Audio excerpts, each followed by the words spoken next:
കൃപ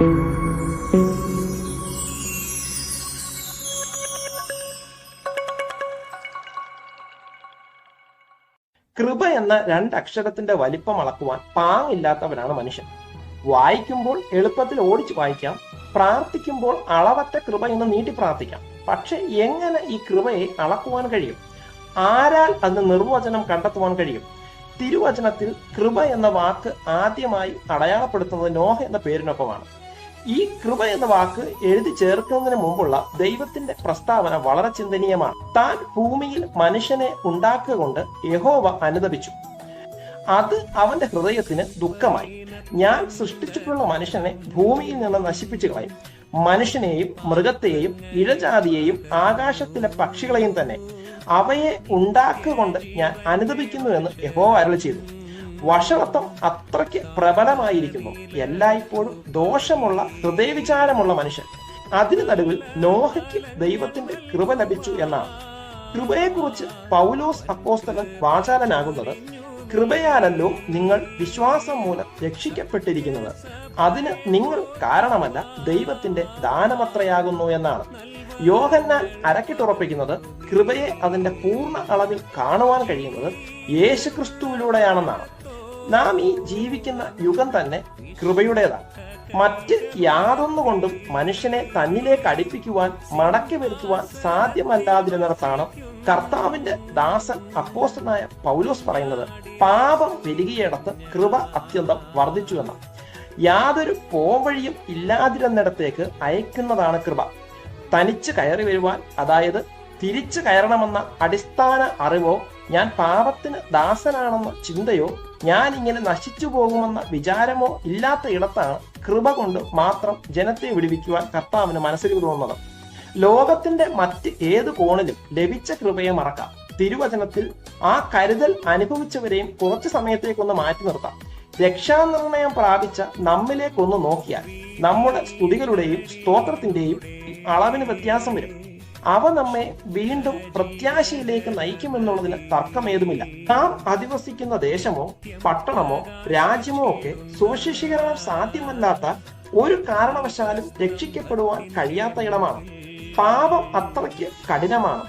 സുവിശേഷം കേൾക്കുവാൻ പോലും തയ്യാറാകാത്തവരാണ് എന്ന മുൻവിധിയും നിഗമനവുമാണ് നമ്മുടെ ചിന്തകളെ നയിക്കുന്നത്. തന്മൂലം ഒരു ചുവട്ടടി മുന്നോട്ട് വയ്ക്കുവാൻ നമ്മൾ തയ്യാറാകുകയോ പ്രാർത്ഥിക്കുമ്പോൾ പോലും നമ്മിൽ അത് വിശ്വാസമായി പരിണമിക്കുകയോ ചെയ്യാറില്ല. എന്നാൽ പാപം പെരുകിയിടത്ത് കർത്താവിന് അനുകമ്പ ആ ജനത്തിലേക്ക് വന്നുവെന്നാണ് പൗലോസ് അപ്പോസ്തലൻ റോമാലേഖനത്തിൽ കൂടി ചൂണ്ടിക്കാണിക്കുന്നത്. ഒരു പട്ടണത്തെ, ഒരു ദേശത്തെ മാറ്റിമറിക്കുവാൻ അവിടെ ഒരാൾക്ക് ദൈവത്തിന്റെ കൃപ ലഭിച്ചാൽ മതി. ആ ഒരുവൻ ഞാൻ ആകണമേ എന്ന പ്രാർത്ഥന നമ്മിലേക്ക് ദൈവകൃപയുടെ അളവറ്റ ആഗമനം സാധ്യമാക്കും. നമുക്ക് എങ്ങനെ അധികം കൃപ ലഭിക്കുവാൻ സാധിക്കുമെന്ന് അപ്പോസ്തലന്മാരായ പത്രോസും യാക്കോബും തങ്ങളുടെ ലേഖനങ്ങൾ കൂടി രേഖപ്പെടുത്തുന്നു. 1 പത്രോസ് 5:5 ഇങ്ങനെ എഴുതിയിരിക്കുന്നു, അവണ്ണം ഇളയവരെ മൂപ്പന്മാർക്ക് കീഴടങ്ങുവിൻ, എല്ലാവരും തമ്മിൽ കീഴടങ്ങി താഴ്മ ധരിച്ചുകൊള്ളുവിൻ. ദൈവം നിഗളികളോടും എതിർത്തു നിൽക്കുന്നു, താഴ്മയുള്ളവർക്കോ കൃപ നൽകുന്നു. യാക്കോബ് അപ്പോസ്തലന്റെ ലേഖനം 4-ാം അധ്യായം 6-ാം വാക്യത്തിൽ ഇങ്ങനെ പറയുന്നു, എന്നാൽ അവൻ അധികം കൃപ നൽകുന്നു, അതുകൊണ്ട് ദൈവം നിഗളികളോട് എതിർത്തു നിൽക്കുകയും താഴ്മയുള്ളവർക്ക് കൃപ നൽകുകയും ചെയ്യുന്നു. നമ്മുടെ പൊതുവെയുള്ള ചിന്ത എനിക്ക് ദൈവത്തിന്റെ പ്രീതി മാത്രം മതിയെന്നാണ്. യേശു കർത്താവിനെ കുറിച്ച് ലൂക്കോസ് എഴുതിയിരിക്കുന്നത് നോക്കുക. യേശുവോ ജ്ഞാനത്തിലും വളർച്ചയിലും ദൈവത്തിന്റെയും മനുഷ്യരുടെയും കൃപയിലും മുതിർന്നുവന്നുവെന്നാണ്. മനുഷ്യരുടെയും ദൈവത്തിന്റെയും സന്നിധിയിൽ താഴ്മയുള്ളവരായി തീരുമ്പോഴാണ് ഇരു കൂട്ടരുടെയും കൃപയാൽ വളരുവാൻ സാധിക്കുന്നത്. യേശു കർത്താവ് തന്റെ 33 വയസ്സിൽ ഈ ലോകത്തിലെ വാസത്തിൽ തന്റെ ശുശ്രൂഷയുടെ കാലഘട്ടത്തിൽ ആരെയും വിധിക്കുവാൻ തയ്യാറായില്ല. തീയിറക്കി ആ ജനത്തെ ഏലിയാവിനെ പോലെ നശിപ്പിക്കൂ എന്ന ചിന്തയുള്ള ശിഷ്യന്മാർ കൂടെ ഉണ്ടായിരുന്നു. വ്യഭിചാരത്തിൽ പിടിച്ച സ്ത്രീയെ കല്ലെറിഞ്ഞു കൊല്ലുവാനായി വെമ്പൽ കൊണ്ട ഒരു ജനസമൂഹം ഉണ്ടായിരുന്നു. അങ്ങനെ നിരവധിയായ ശിക്ഷ തൽക്ഷണം കൊടുക്കേണ്ട തെറ്റ് ചെയ്തവരും ശിക്ഷിക്കുവാൻ അർഹതയുള്ള ഒരേ ഒരുവനുമാണ് ഭൂമിയിൽ കാൽ ചവിട്ടി നിൽക്കുന്നത്. എന്നാൽ അവിടെയൊന്നും കർത്താവ് തന്റെ ന്യായാസനത്തിന്റെ സിംഹാസനത്തിൽ സമയത്തിന് മുമ്പേ കയറിയിരുന്നില്ല. മത്തായിയുടെ സുവിശേഷം 8-ാം അധ്യായം 26-ാം വാക്യത്തിൽ ഭൂതങ്ങളുടെ ഒരു ചോദ്യം ശ്രദ്ധിക്കുക. അവർ നിലവിളിച്ചു, ദൈവപുത്ര, ഞങ്ങൾക്കും നിനക്കും തമ്മിൽ എന്ത്?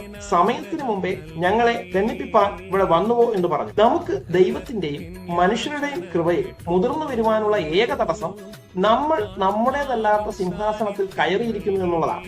ന്യായവിധിയുടെ സിംഹാസനത്തിൽ നാം കയറിയിരുന്ന് സഹോദരങ്ങളെ മനസ്സിൽ നിനയ്ക്കും പോലെ വിധി പ്രഖ്യാപിക്കുന്നു എന്നതാണ്.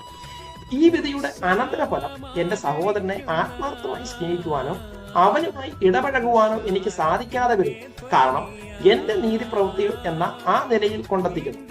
ഈ ജനത്തിന് കൃപയാണ് ആവശ്യമെന്ന് കർത്താവ് വ്യക്തമാക്കും. കർത്താവിന്റെ ഓരോ ചുവടുവെപ്പുകളും പ്രവർത്തനങ്ങളും അതിനനുസരിച്ചായിരുന്നു. ഇരുട്ടിലകപ്പെട്ട ഒരു ജനത്തെ പുറത്തെത്തിക്കുവാൻ മറ്റു മാർഗങ്ങളൊന്നുമില്ല.